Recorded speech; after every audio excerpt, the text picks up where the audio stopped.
საქართველოს პროკურატურამ განსაკუთრებით დიდი ოდენობით ქრთამის აღების ფაქტზე დაკავებულ სახელმწიფო უსაფრთხოების სამსახურის უფროსის ყოფილ მოადგილეს ლევან ახობაძეს ბრალდება წარუდგინა.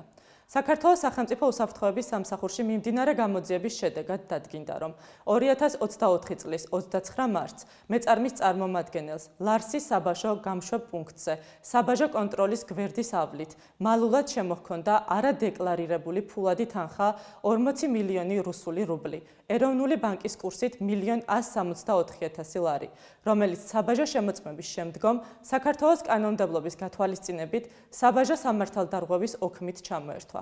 საქართველოს სახელმწიფო უსაფრთხოების სამსახურის უფროსის ყოფილმა მოადგილემ მეწარმეს შუამავლების მეშვეობით დახმარება აღუთქვა თანხის დაბრუნებაში, რის სანაცვლოდაც ქრთამის სახით 500.000 ლარი მოითხოვა, თუმცა საბოლოოდ 250.000 ლარზე შეთანხმდნენ.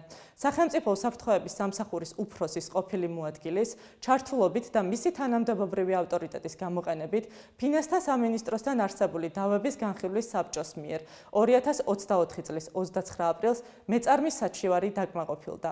შეეცვალა შეფარდებული სანქცია და საქონლის უსასყიდლო ჩამორთმევის სანაცვლოდ დაეკისრა ჯარიმა საზღვარზე შემოტანილი ნაღდი ფულის 10%-ის ოდენობით.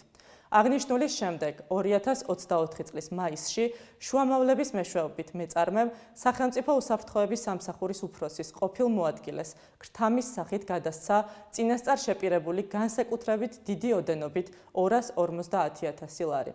დაკავებულს ბრალდება მოხელის მიერ განსაკუთრებით დიდი ოდენობით ფულის მოთხოვნის და მიღების ფაქტზე წარედგინა, რაც სასჯელის სახე და ზომად 11-დან 15 წლამდე თავისუფლების აღკვეთას ითვალისწინებს.